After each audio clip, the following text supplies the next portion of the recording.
አብዛኞቻችን ባንክ ብድር የሚሰጠው ብር ላለው ሰው ይመስለናል። ይሄ የተሳሳተ አመለካከት ነው። ባንኮች ብድር የሚሰጡት ታማኝ ለሆኑ ሰዎች ሳይሆን ሲስተሙን ለሚያውቁ ሰዎች ነው። ዛሬ በዚህ ቪዲዮ የባንክ ሰራተኞች ብቻ የሚያውቋቸው 3 የብድር ሚስጥሮችን እነግራቸዋለሁ። የመጀመሪያው ሚስጥር ካሽ ፍሎ ከንብረት ይበልጣል። ካሽ ፍሎ ኢዝ ኪንግ ይባላል። አብዛኛው ሰው ትልቅ ቤት ስላለኝ ባንክ ብድር የሚሰጠኝ ይመስለዋል። ይሄ ትክክል አይደለም። መጀመሪያ ባንኮች የሚያዩት ቤቱን ሳይሆን አካውንታችሁ ውስጥ የሚገባውን ገንዘብ ነው። ኦፍኮርስ ባንኮች ንብረት ይወዳሉ፣ ነገር ግን ካሽ ፍሎ ያመልካሉ። ብድር ከመጠየቃችሁ ከ6 ወር በፊት ቀድማችሁ አካውንታችሁ ካላንቀሳቀሳችሁ የብድር ፎርም ባትሞሉ ይሻላችኋል። ሁለተኛው ሚስጥር the 5 C's of credit የባንኩ የብድር መስፈርቶች ይባላሉ። በባንክና በብድር ስርዓት ውስጥ አንድ ተበዳሪ ብድር ማግኘት ይችላል ወይስ አይችልም የሚለውን ለመገምገም ባንከሮች የሚጠቀሙበት መስፈርት the 5 C's of credit በመባል ይታወቃል፣ ወይም 5ቱ የክሬዲት ሲዎች በመባል ይታወቃሉ።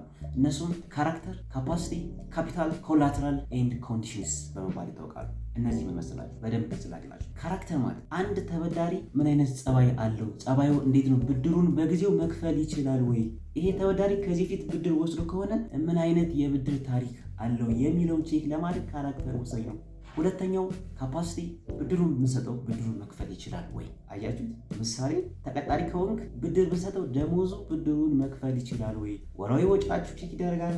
ወራዊ ዕዳ ካለባችሁ ይህን ከዚህ ተርፎ ገንዘቡ ብድር መክፈል ይችላል። ይህን ሁሉ ሸፍኖ ገንዘባችንን ብድራችን መመለስ ይችላል የሚለውን ቼክ ያደርጋሉ። ይህም ካፓሲቲ የሚባለው። ሶስተኛው ካፒታል። ቢዝነስማን ከሆናችሁ ብድር ስጠይቁ ለሆነ ቢዝነስ ነው ብድር ጠይቁት መቼ። ነገር ግን ቢዝነሳቸው ላይ ምን ያክል የራሳቸውን ገንዘብ ነው የሚጠቀሙት ነው ወይስ እኛ የምንሰጣቸውን ገንዘብ ብቻ ነው የሚጠቀሙት ቼክ ያደርጋሉ። ምክንያቱም ቢዝነሳችሁ ላይ የራሳቸውን ገንዘብ በብዛት የምትጠቀሙ ከሆነ ቢዝነሳችሁ የመክሰር ዕድሉ ዝቅተኛ ነው ብሎ ባንኮች ያስባሉ። እናንተ ላይ የምትማመን ይጀምራሉ ማለት ነው። ቢካዝ ብዙ ገንዘብ እናንተ ኢንቨስት ካላደረጋችሁ ቢዝነሱ የመክሰር ዕድሉ ከፍተኛ ነው ተብሎ ስለሚገመት ለዛ እንደዚህ ያደርጋሉ ማለት። ስለዚህ ቢዝነሳቸው ላይ ብዙ ገንዘብ የራሳቸውን ገንዘብ ፐርሰናል ኢንቨስትመንታቸው ብዙ ከሆነ ቢዝነሳቸው የመክሰር ዕድሉ ዝቅተኛ ነው የሚለውን ካፒታል ነው ቼክ። አራተኛው ኮላትራል የምንለው ቢዝነሳቸው ኢንኬዝ ፌል ቢያደርግ የሰጠናቸውን ብድር እንዴት ነው ሊመለስ የሚችለው? ስለዚህ ኮላትራል ወይም ማሳያ ያስፈልገናል ይላሉ ባንኮች። ስለዚህ ቤት ወይም መኪና ሊጠይቁ ይችላሉ፣ ወይም ሌላ ማሳያ ሊጠይቁ ይችላሉ። ላስት ዋን ኮንዲሽን የምንለው ኮንዲሽን የሀገሪቱ የኢኮኖሚ ሁኔታ ቼክ ያደርጋሉ።